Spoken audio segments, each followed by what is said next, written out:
The wintry wind howled across the barren Montana prairie as Katherine Nelson's tears froze on her cheeks, her wedding dress offering little protection against the bitter December cold of 1882.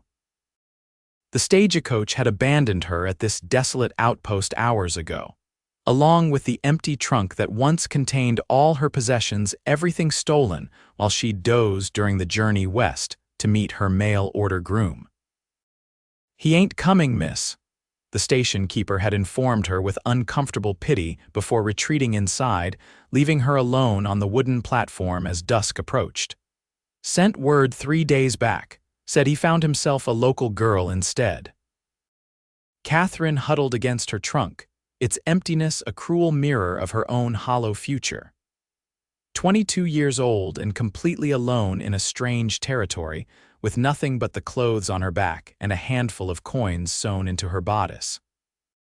Her carefully laid plans, the months of correspondence, the promises of a better life away from Philadelphia's suffocating society had crumbled to nothing. The clip-clop of approaching hooves barely registered through her numbed consciousness until a deep voice cut through the wind. "Madam. You all right out here?" She looked up through tear-blurred eyes to see a tall figure dismounting from a chestnut stallion. As he stepped onto the platform, the last rays of sunlight revealed a man perhaps 5 years her senior, with broad shoulders and a face weathered by sun and wind but handsome in its rugged way. "I'm quite well, thank you," Katherine lied, struggling to maintain the proper dignity her mother had drilled into her since childhood. The stranger's eyes, a striking blue that caught her off guard, narrowed skeptically as he took in her wedding dress, the empty station platform, and the trunk she clung to like a lifeline. "Don't look that way to me," he said, removing his hat to reveal thick brown hair. "I'm Thomas O'Malley. Own a ranch about 5 miles west. Station keeper sent word there's a lady in trouble." "I'm not in trouble," Katherine insisted, though her violently chattering teeth betrayed her. "Merely experiencing a temporary setback." Thomas O'Malley's mouth quirked in what might have been a smile. "That's so? Well, temporary or not, you'll freeze to death if you stay out here much longer." He gestured toward the darkening sky. "Storm's coming in fast, bad one." As if summoned by his words, the first heavy snowflakes began to fall. Katherine wrapped her arms tighter around herself, dignity crumbling under the weight of her desperate situation. My intended husband isn't coming," she finally admitted, her voice small against the growing wind. "And someone robbed my trunk during the journey, everything I own, gone." Thomas studied her for a long moment, his expression unreadable. Then, without a word, he stepped forward, lifted her empty trunk with one hand and extended his other to her. "Got a spare room at the ranch. My sister Martha stays with me, you'd have proper chaperonage. Come morning, we can figure out your next step." Katherine hesitated, years of cautious upbringing warring with immediate necessity. "I couldn't possibly impose. It's not imposing when it's life or death, madam," Thomas interrupted firmly. "And out here, that storm means death for anyone caught in it." The howling wind made her decision easier. Katherine placed her gloved hand in his calloused one, allowing him to help her to her feet. "Katherine Nelson," she managed through chattering teeth. "Of Philadelphia." "Well, Miss Katherine Nelson of Philadelphia," Thomas said as he secured her trunk to his horse, "you're a long way from home." With surprising gentleness, he lifted her onto his horse before mounting behind her. "Hold tight now." As they rode away from the station, Katherine leaned back slightly against his solid warmth, too exhausted and cold to maintain proper distance. His arms encircled her as he held the reins, creating a shelter from the strengthening storm. Despite everything, her abandonment, the theft, the uncertain future, she felt the first stirring of something that might have been hope. The O'Malley Ranch appeared through the thickening snow as a collection of sturdy buildings anchored by a 2-story log house. Warm light spilled from its windows, a beacon in the gathering darkness. Thomas guided his horse directly to the covered porch before dismounting and lifting Katherine down with careful hands. "Martha," he called as he opened the door. Got a visitor needs warming up.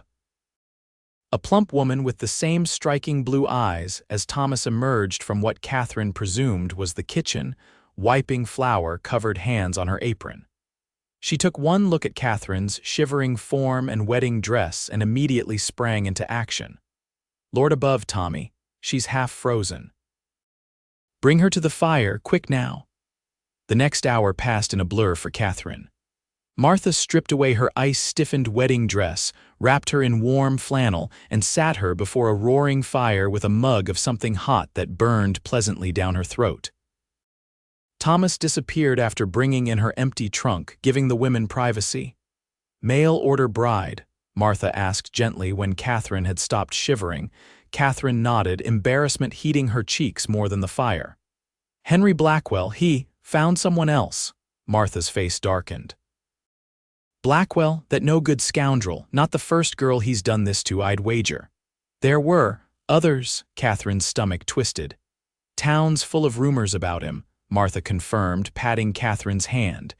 "You're likely better off, dear, though I know that's cold comfort now." When Thomas returned, he carried a tray of stew and fresh bread. "Thought you might be hungry," he said, setting it beside her. "Martha says you're welcome to stay as long as you need." Katherine looked between the siblings, overwhelmed by their kindness. I have a little money." "Not much, but we're not taking your money," Thomas interrupted, his tone brooking no argument. "Folks help each other out here, it's how we survive." "But I can't simply, you can and you will," Martha said firmly. "At least until this storm passes, then we'll sort things out." Katherine's proper upbringing battled with her desperate circumstances. Perhaps I could help around the house, earn my keep." Thomas and Martha exchanged a look before Martha smiled. "We could always use an extra pair of hands. Can you cook?" "Some," Katherine admitted. "I can sew quite well, though." "That's worth plenty out here," Thomas said. "Now eat and rest. Tomorrow's soon enough to worry about what comes next." As Katherine ate the hearty stew, she watched Thomas move around the room, adding wood to the fire, checking windows against the storm. There was something reassuring about his quiet competence, so different from the polished but ultimately hollow men she'd known in Philadelphia society. When he caught her watching him, he gave her a small nod, neither overly familiar nor dismissive, just an acknowledgement of her presence in his home. For the first time since stepping off that stagecoach, Katherine felt the tight knot of panic in her chest begin to loosen. The blizzard lasted 3 days, confining them to the house. Katherine insisted on helping Martha with household tasks, grateful to feel useful. She learned that the O'Malleys had inherited the ranch from their parents 5 years earlier and had worked side by side to make it prosperous. "Tommy's the best rancher in these parts," Martha told her as they prepared dinner on the second evening. "Could have had his pick of local girls, but he's always working. Says there's time for courting once the ranch is secure." Katherine tried not to think about why this information interested her. "He seems very dedicated. Stubborn is what he is," Martha laughed. "But the kindest man you'll ever meet. Just don't tell him I said so. He likes people thinking he's all rough edges." On the morning of the 4th day, Katherine woke to sunshine streaming through the guest room window. The storm had passed, leaving behind a pristine white landscape that sparkled under the blue sky. She dressed in borrowed clothes, a simple skirt and blouse that Martha had altered for her, and made her way downstairs. Thomas stood at the window, surveying his property. He turned at her approach, and something in his expression made her breath catch. "Morning," he said. "Thought you might sleep longer after all the excitement." "I'm an early riser," she replied, suddenly aware of how comfortable she felt in his presence after just a few days. "The storm has passed." "Yes," he seemed reluctant to continue. "I'll be riding into town today. Need to check if there's any word about your stolen belongings." "That's very kind, but I don't expect they'll be found." "Probably not," he agreed, "but I should inquire anyway," and he hesitated.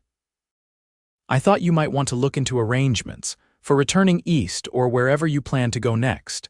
The thought of leaving created an unexpected pang in Katherine's chest. "Yes, I suppose I should." Thomas nodded, his expression unreadable. Martha's made breakfast, I'll saddle up after. Katherine watched him stride outside, trying to understand her reluctance to pursue practical plans for her future. Philadelphia held nothing for her now. Her parents had made it clear she was not welcome back after making such a spectacle of herself by agreeing to be a mail-order bride. Yet the alternative, starting over in this harsh territory as a single woman with no connections, seemed equally daunting. After breakfast, Thomas prepared to leave for town. Katherine impulsively followed him to the barn. "Mr. O'Malley," she began formally, then corrected herself. "Thomas. I wanted to thank you properly. You and Martha have been kinder than I had any right to expect." He looked uncomfortable with her gratitude. "Anyone would have done the same." "No," she said with certainty. "They wouldn't have." Thomas adjusted his saddle, not meeting her eyes. "Will you be wanting to book passage back east?" Katherine took a deep breath. "Actually, I was hoping to inquire about opportunities here. I have no desire to return to Philadelphia." His hands stilled on the leather straps. "It's a hard life for a woman alone." "I'm aware," she said. "But I'd rather face new hardships than return to old miseries." Thomas finally looked at her, those blue eyes searching her face. "I'll ask around. The school teacher mentioned retiring soon, or Mrs. Wilson at the general store might need help." "Thank you, that would be most helpful." As Thomas mounted his horse, Katherine felt compelled to add, "I don't want to be a burden on anyone." His gaze softened slightly. "You're not a burden, Katherine, not at all." She watched him ride away, aware that Martha observed from the kitchen window. When Katherine returned inside, the older woman simply smiled and handed her a basket of mending. "He'll be back by sundown," Martha said. "Always is." Thomas returned as predicted, but his expression was grim as he entered the house. He removed his hat, dusting snow from his coat before speaking. "Stagecoach was held up last week," he reported. "Driver finally made it to town today. Says 3 men stopped them about 20 miles east. That's likely who took your things." Katherine nodded, having already accepted the loss. "What of the job opportunities?" Thomas hung his coat before answering. "School board wants someone with teaching experience. Mrs. Wilson isn't hiring." He hesitated. "There's a position at the Silver Spur Saloon." "Absolutely not," Martha interrupted. "No decent woman works in that place." Thomas raised his hands. "I'm just relaying the options, Martha. Didn't say she should take it." Katherine looked between them. "What exactly would this position entail?" "Serving drinks, mainly," Thomas said carefully. "But the men get rowdy, especially on paydays, and the owner, Jenkins, has a reputation for pressuring his female employees into additional services." "Then it's not suitable," Katherine said firmly. "I may be desperate, but I have not abandoned all standards." Relief visibly crossed Thomas's features. "There is one other possibility. Carson at the hotel needs someone to help with cooking and cleaning. Pays not much, but includes a room." Katherine brightened. "That sounds promising." "I told him you'd stop by tomorrow," Thomas said. "If you're interested." "Thank you, I will." Katherine tried to ignore her disappointment at the prospect of leaving the ranch. These few days had been unexpectedly pleasant, despite the circumstances that brought her here. That night, she lay awake listening to the creaking of the house, wondering what her future held. The hotel position would provide immediate security, but little prospect for advancement or independence. Still, it was a start in this new place, a foothold from which she could build something more. Morning brought unexpected chaos as one of the ranch hands burst into the house during breakfast. "Boss, cattle broke through the north fence. Storm must have weakened the posts. They're scattered halfway to Miller's Creek." Thomas was on his feet instantly. "Round up whoever's available. I'll be right out." He turned apologetically to Katherine. "I'm sorry, I can't take you to town today." "Don't worry about me," she assured him. "This is clearly more important." "I'd take you myself," Martha said, "but I never learned to handle a wagon." Katherine hesitated only briefly. "I can ride. If you could spare a gentle horse, I could make my own way to town." Both siblings looked surprised. Thomas recovered first. "You ride." "My father insisted," Katherine explained. He considered it an appropriate accomplishment for a lady unlike more practical skills. A ghost of a smile touched Thomas's lips. Daisy's gentle enough. But the trail gets tricky in places. I'll be fine, Katherine insisted, suddenly determined to demonstrate her competence. Just point me in the right direction. After brief instructions and Martha's fussing over her borrowed coat and gloves, Katherine found herself mounted on a placid mare, following the clear trail toward town. The crisp winter air filled her lungs as she rode, bringing an unexpected sense of freedom. For the first time in her life, she was making her own way literally and figuratively. Pinewood came into view after an hour's ride, a small but bustling settlement nestled in a valley.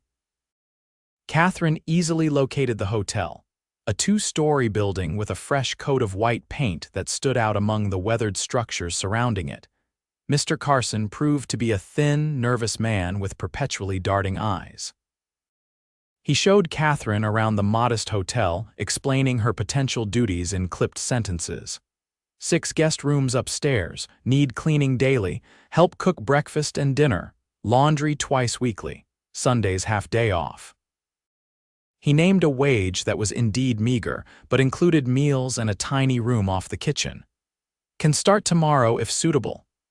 Katherine considered the offer carefully. The work would be hard, the compensation minimal, and Mr. Carson's personality left much to be desired. But it was honest employment and a roof over her head. I accept, she said finally. I'll return tomorrow with my things. Fine, fine, Carson muttered, already turning away. By 8 o'clock, Katherine left the hotel with mixed emotions. She had secured employment and lodging, no small achievement for a woman alone in this territory. Yet the thought of leaving the O'Malley ranch created an unexpected ache. Rather than return immediately, she decided to explore the town.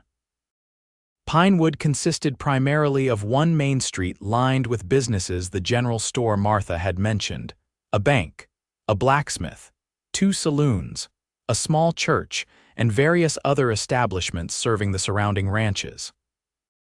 Katherine avoided the Silver Spur Saloon with its raucous midday patrons, but paused outside the dressmaker's shop, admiring the simple but well-made garments in the window.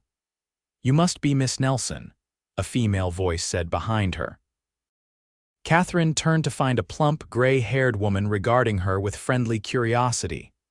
I am, she confirmed cautiously, Edith Wilson, the woman introduced herself. I own the general store. Thomas O'Malley mentioned you might be looking for work. Yes, though I've just accepted a position at the hotel. Mrs. Wilson's face fell slightly. With Carson? Well, I suppose it's a start, though that man would squeeze a nickel until the buffalo screamed. She lowered her voice. If things don't work out there, come see me. I could use someone with a good head on their shoulders, especially someone who can sew. My eyes aren't what they used to be for detailed work. Surprised and touched by the offer, Katherine thanked her sincerely before continuing her exploration. By the time she turned Daisy back toward the ranch, she felt more optimistic about her prospects in Pinewood. The return journey took longer as Katherine allowed Daisy to set an easy pace.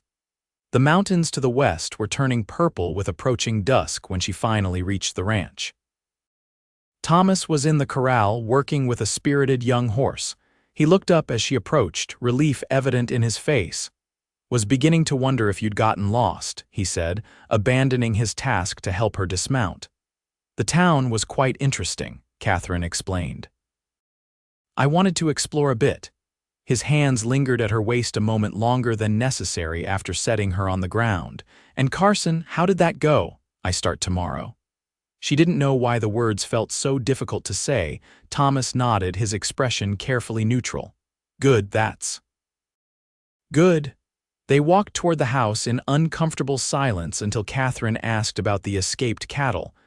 Got most of them back, he reported. Still missing a few heifers, but the men will keep looking tomorrow. Inside, Martha greeted her with warm interest, insisting on hearing all about the town visit over dinner. Katherine shared her impressions and mentioned meeting Mrs. Wilson. Edith's good people, Martha approved. Smart businesswoman, too. Took over the store when her husband died 10 years back and made it twice as profitable. As they cleared the dinner dishes, Martha said casually, "Tommy and I were talking. If the hotel doesn't suit you, there's plenty of work here on the ranch. We've been meaning to fix up the old cabin for a foreman, but it would make a fine place for a single lady, just a thought." Katherine nearly dropped the plate she was drying. "That's very generous, but I couldn't possibly. It's not charity," Martha interrupted. "You'd earn your keep." "Tommy says you've got a good seat on a horse, and Lord knows I could use help with the household. Ranch this size needs managing." Before Katherine could formulate a response, Thomas entered the kitchen. "Don't go pressuring her, Martha," he said, though his eyes held a question as they met Katherine's. "Miss Nelson has made her arrangements." "I'm just presenting options," Martha protested. Katherine looked between the siblings, suddenly overwhelmed. "I should pack my things," she murmured. Retreating upstairs, in the guest room, she sat on the bed, emotions in turmoil. The O'Malley's offer was tempting, far more appealing than working for the dour Mr. Carson. But accepting would create complications she wasn't sure she was ready to face, particularly regarding her growing feelings for Thomas. A knock at the door interrupted her thoughts. Thomas stood in the hallway, looking uncharacteristically uncertain. "I want you to know something," he said without preamble. "Martha's offer is genuine. We could use the help and you'd be compensated fairly." He took a breath. "But I'd understand if you prefer the hotel. Might be simpler." Katherine studied his face, reading between the carefully chosen words. "Simpler in what way?" Thomas ran a hand through his hair. "People talk in small towns. A single woman living on a ranch, even in her own cabin. There'd be gossip." "I see," Katherine weighed her response. "And would that gossip concern you?" "Not for my sake," he said quickly. "For yours. You're just starting over here. Don't want to make things harder for you." The genuine concern in his voice touched her. "That's thoughtful, but I've learned recently that other people's opinions matter far less than I once believed." Thomas stepped closer, his blue eyes intent on hers. "Katherine, he stopped, seeming to struggle with his words. "I don't want you to feel obligated or uncomfortable, that's all." "I don't," she said softly, "feel obligated or uncomfortable. Quite the opposite, in fact." Something changed in his expression, then a softening, a warming that made her heart quicken. But before he could respond, Martha's voice called from downstairs, breaking the moment. "I should go," Thomas said, stepping back. "We'll leave at first light tomorrow if you still want to go to town." Katherine nodded, disappointed by the interruption, yet somehow relieved. Whatever was developing between them needed time, something she would have precious little of once she began working at the hotel. That night, Katherine made her decision.